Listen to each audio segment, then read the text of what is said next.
Hello बच्चों, आज हम जानेंगे प्रॉफिट एंड लॉस में फाइंड द कॉस्ट प्राइस। यानी जब भी हमें फाइंड आउट करना हो ना कॉस्ट प्राइस यानी सीपी, और हमें दे रखा हो एसपी दे रखा है, प्रॉफिट दे रखा है, तो हम कैसे पता करें। सेकंड सिचुएशन में कि हमें कॉस्ट प्राइस पता करना है लेकिन हमको एसपी दे रखा है यानी सेलिंग प्राइस दे रखा है और लॉस दे रखा है, तो हम कैसे पता करें। बच्चों, इस तरह के क्वेश्चंस को करना तो बिल्कुल ही आसान है।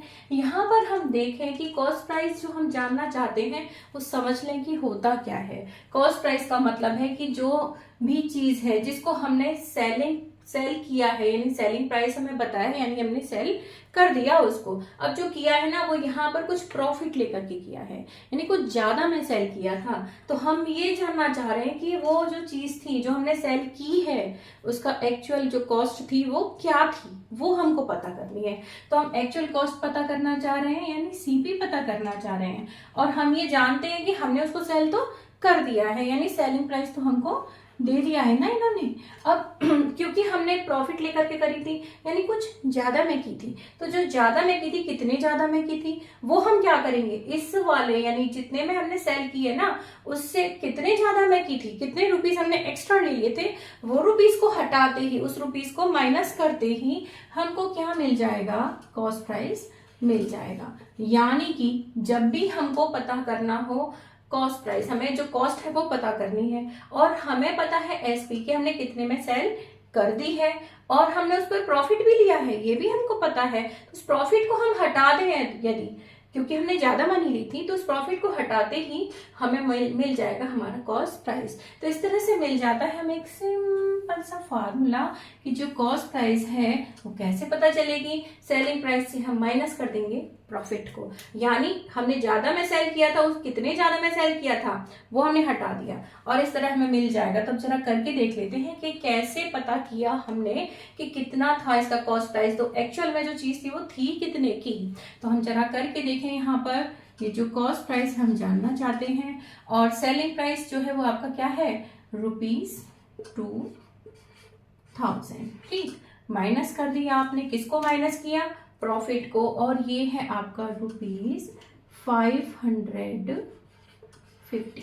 बस अब आपने क्या किया, सिंपल इसको माइनस किया और मिल जाता है आपको आपका कॉस्ट प्राइस। तो जब आप इसे माइनस करेंगे मिल जाएगा आपको ₹1450, और यही होना चाहिए आपका फाइनल आंसर। यानी कितनी आसानी से, यदि हमको पता है सेलिंग प्राइस और प्रॉफिट और हम जानना चाहते हैं कि भाई इसकी कॉस्ट थी क्या, तो हम क्या करेंगे, क्योंकि प्रॉफिट में सेल किया था प्रॉफिट को हटा के ही हमको मालूम पड़ सकता है कि इसका जो एक्चुअल कॉस्ट थी वो क्या थी। अब सेकंड वाली सिचुएशन पे आ जाए कि हमें यहाँ पर सेलिंग प्राइस दे रखा है और लॉस दे रखा है, यानी जो हमने सेल तो किया है किसी चीज को, सेल कर दिया लेकिन लॉस में हुआ यानी कम में हो पाया, जितनी की जो कॉस्ट थी ना उससे थोड़ा कम में ही हम उस चीज को सेल कर पाए, बेच पाए। तो हमें देखना है कि वो एक्चुअल में थी कितने की। ठीक, तो हम जानना चाहते हैं कॉस्ट प्राइस।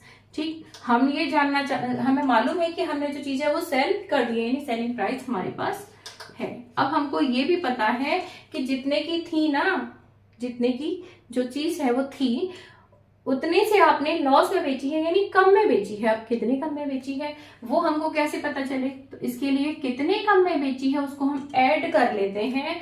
यहाँ पर हम ये क्या करेंगे कि जितने में भी हमने यानी कम में सेल करी थी और जो लॉस है वो कितना हुआ था वो ऐड कर लें, तो हमको मालूम पड़ जाएगा कि जो एक्चुअल कॉस्ट थी उस चीज की वो कितनी थी। तो यहाँ पर हम क्या करेंगे, जब भी हमको कॉस्ट प्राइस पता करना है और सेलिंग प्राइस दे रखा है और लॉस दे रखा है, तो हम क्या करेंगे, सेलिंग प्राइस में लॉस को ऐड कर लेंगे। क्यों ऐड करेंगे, क्योंकि लॉस दिखा रहे हैं हम कि हमने कम में वो चीज है वो बेची है, तो कितने कम में बेची है उसके लिए हम क्या करेंगे, ऐड करके देख लेते हैं कि जितने में बेची है और कितना कम हमको जो मनी है वो मिली है, उनको अगर हम ऐड कर दें तो हमें पता चल जाएगी कि एक्चुअल जो कॉस्ट थी वो क्या थी। तो चलिए करके देख लेते हैं इसको। यहाँ पर हम देखें ये जो कॉस्ट प्राइस है ये है ₹1500, और इसमें हमें प्लस कर लेना है जो भी लॉस था हमारा, ये था ₹350 का, यानी हम जान रहे हैं यहाँ पर कॉस्ट प्राइस। ठीक, तो हम क्या करेंगे, हम इसको ऐड करेंगे। ऐड करने पर हमको कितना मिल जाता है, ऐड करने पर हमको मिल जाता है ₹1850। यानी इस तरह से हमको पता चल जाता है कि जो एक्चुअल कॉस्ट थी, जो भी आइटम हमने बेचा उसकी एक्चुअल कॉस्ट जो थी वो थी 1850। यानी अब आप बहुत आसानी से बता सकते हैं कि भाई 1850 का आइटम था, लेकिन हमने आपको 1500 में सेल किया है और जिस पर हमें लॉस हो गया है 350 का, तो वो आप बहुत आसानी से बता सकते हैं। तो आपको सेलिंग प्राइस पता है कि 1050 में आपने सेल किया, लॉस आपने लिया था 350 का, और आपने जो कॉस्ट प्राइस थी उसकी वो पता कर ली दोनों को ऐड करके कि एक्चुअल में जो आइटम था वो था कितने का, वो था 1850 का। तो जब भी हमारे पास इस तरह की क्वेश्चन हो जिनमें हमें एसपी दे रखा है और प्रॉफिट दे रखा है, तो हम क्या करेंगे, जब प्रॉफिट के साथ एसपी है इसका मतलब एसपी ज्यादा है, प्रॉफिट के साथ है, उस प्रॉफिट को हम हटा देंगे तो हमें उसकी एक्चुअल कॉस्ट मिल जाएगी। यदि लॉस के साथ एसपी है, यानी कि हमने लॉस में कोई चीज बेची है, तो हम उस लॉस को इसमें ऐड करके देख लेते हैं कितना लॉस हुआ था, उसको हमने ऐड कर लिया सेलिंग प्राइस में, तो मिल जाता है हमको हमारा कॉस्ट प्राइस।